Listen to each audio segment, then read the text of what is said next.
Hey everyone, it's Michelle here with Past and Present Presents. Tonight I'm going to show you how to create your very own center for a wreath or decoration, whatever, what have you not. This is going to be on a piece of craft foam, a half craft foam ball. This craft foam ball right here is 4.5 inches. You're going to need your needle nose pliers. You're going to need your wire snippers. You're going to need I would just say you can use a screwdriver or whatnot. You're going to need a pipe cleaner. You're going to need your roping, whichever roping you decide to use. This one that I'm using today is a 3/16 inch by 30 feet. I bought these from Hobby Lobby. And you're also going to need your glue gun. So for the first thing that we're going to do is we're going to create our center hole. So right here, as you can see, the craft foam balls have the centers built in, whether it be the larger ones or whether it be the smaller ones. So all you're going to do is you're going to take your needle nose, and the reason why I use a needle nose is because it has the roundness on it already. So we're just going to go into our center, push it down, and then give it a turn. Now you don't have to go too far, but this roping is a little bit thicker than this one. So I am going to go a little bit further down. Okay, so I'm just creating my hole. Then what I like to do with this is we need something to attach it. So what I do is I just take this. Know that I'm going straight in. Take it back out. Go right to the other side. Push straight down.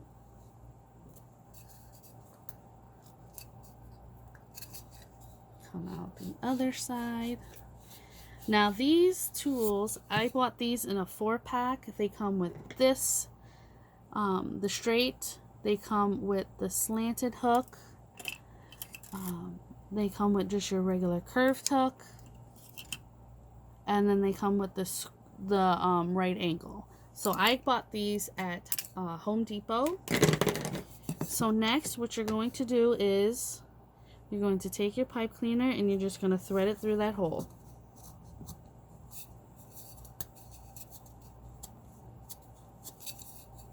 Okay.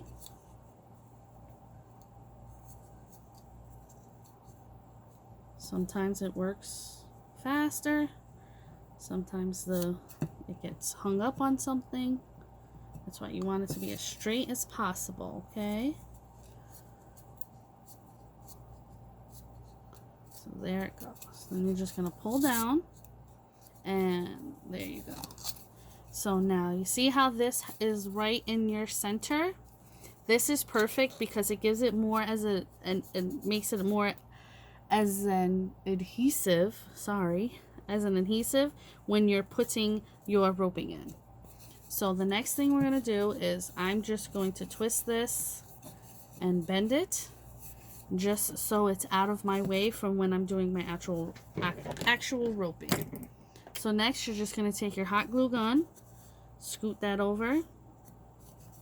And if you have the little finger condoms, I suggest using them just because you will burn your fingers. Might not be every round, but you will. So next, I just take my center in and I just dip it in there and I leave it. Okay, I press it down, I hold it down. Sometimes I'll take if it's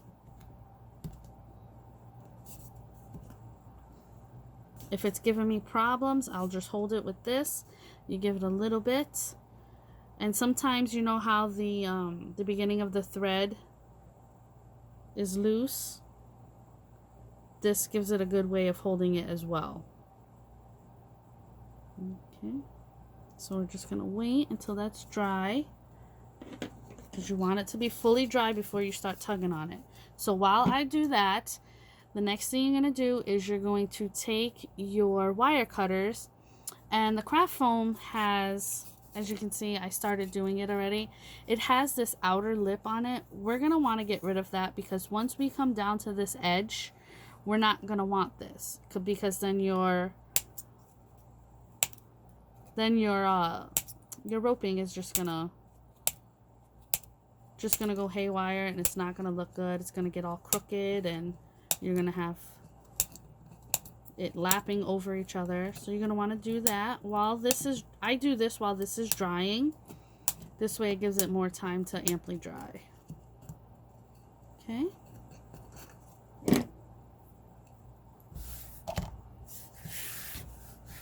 So now what we're going to do is, what I like to do anyway, is I do it little by little, because I want my center to stay in the center.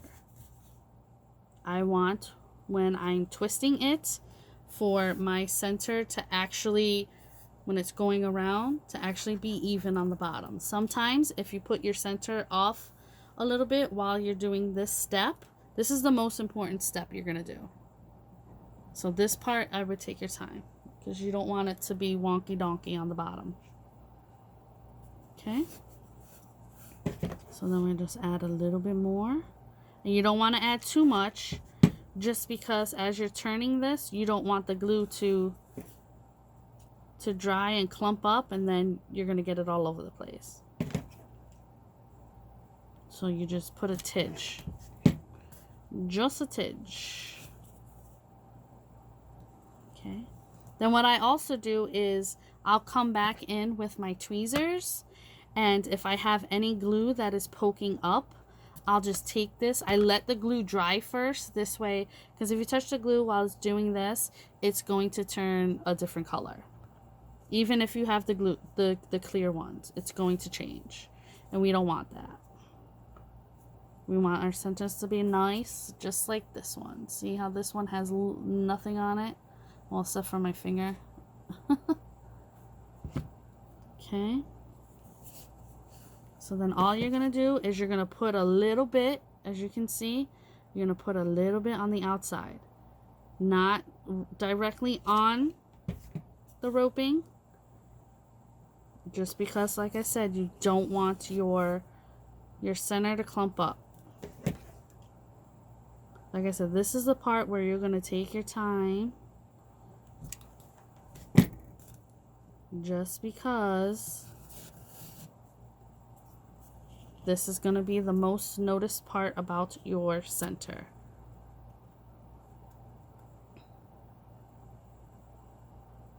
Okay, see my finger got stuck to it. So what I usually do is, if your finger gets stuck to it, just peel it back. See how it comes right off?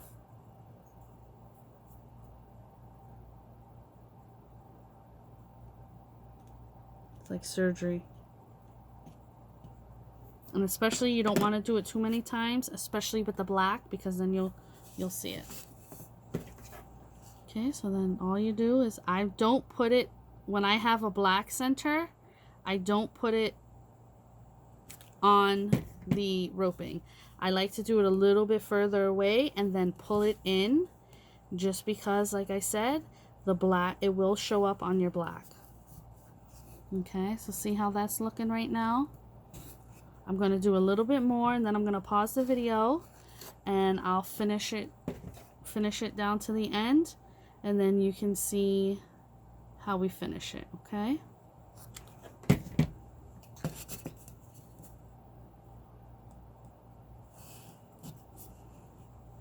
And like I said, you can always come back in here with your tweezers and finish it off and pluck all the who's-its and whatnots in there. Okay, so I shall return. I'm back. So I wanted to show you how far I got so far, and then what the process is when it starts to get bigger. So see how I'm still putting a little bit of glue, and I'm not putting it directly on directly on the roping. So what I do is I just pull and I loop up. Like I go under my glue and then I push it up, because you want that glue to hit both your roping and you want your glue to hit your craft foam. Now the reason why I use craft foam is because the styrofoam, you'll hear it all crackle. The glue will eventually eat away at the styrofoam. The craft foam is perfect because it won't do that. So you just keep going in circles and circles and circles.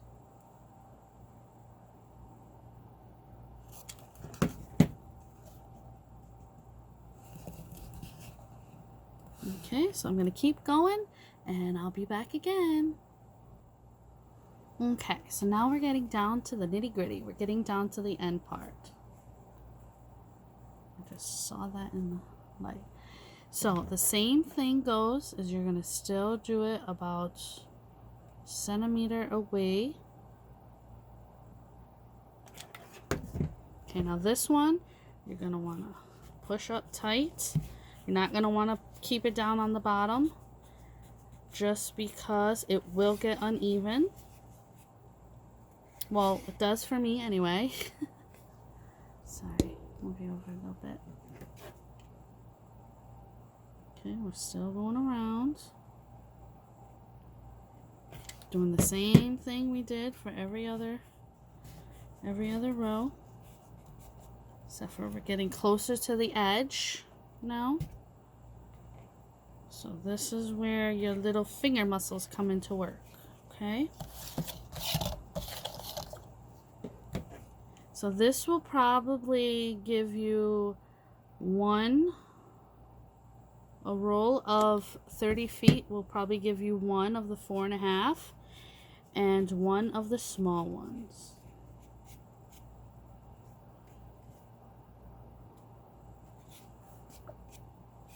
See how I have the little white pieces there? I'll come in and I'll get those with my tweezers when I'm done.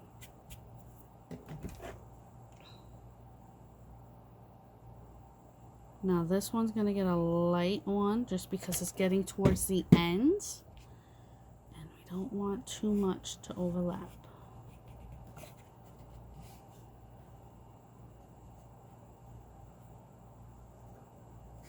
Okay, now when it gets closer to the edges, I like to hold it a bit more because I'm pulling it a lot tighter. And if your finger ever gets stuck when you're doing your glue, pull it down. Never pull it up, because then you might get it stuck to the top of your roping. So we're just gonna edge it now. Now this one you're gonna put it, but you're gonna put very little again. Okay, as soon as it gets right to that edge, that's what you're gonna do, because this is gonna be your last go around. And what I do when it's at the edge, I like to hold it down.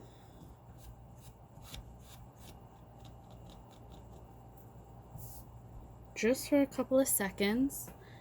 Just to get it there. That's going to drive me crazy until I do it. Okay, now I'm just doing a little bit. Just a little. Just a little bit.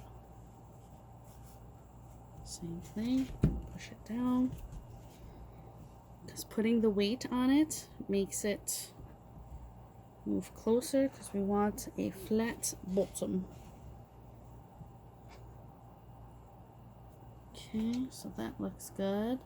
Now, if you don't want to waste your glue, you can always just cut this and get a push pin and push it directly in the center. I don't. I just cut off my piece. Now this is where your fingers come in handy. They have the little 3 packs at the Dollar Tree that you can get. Or I got mine from Amazon. This one, this pink one right here, this is one of the ones from the Dollar Tree. So you're going to want to hold that down. I always do the edge first, and then I work my way out. But like I said, you can skip this step if you have the push pins. I have no idea where my push pins are. So there we go. So then what I do now is, because nobody's going to see the bottom, is I just put a little bit on top and I mush that down too. Just because you don't want your threads opening up.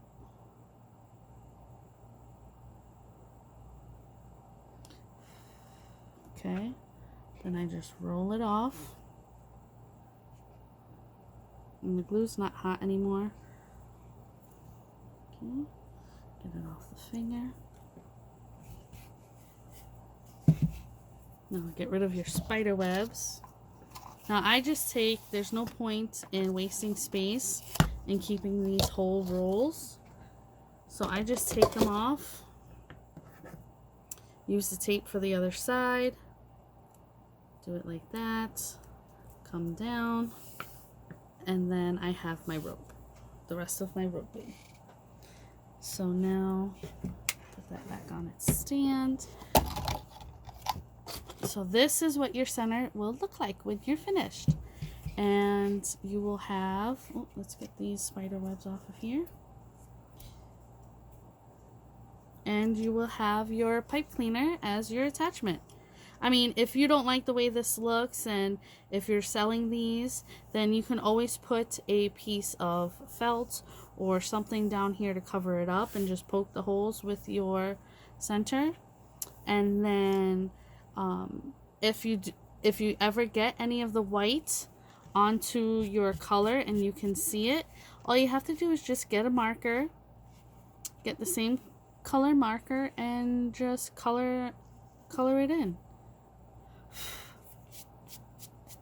The black is always going to show something, so you want a clean work area when you're using anything that has the black in it.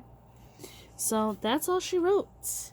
I thank you for joining me. Thank you for watching me all the way through, and I shall see you on the next one. Take care. Bye.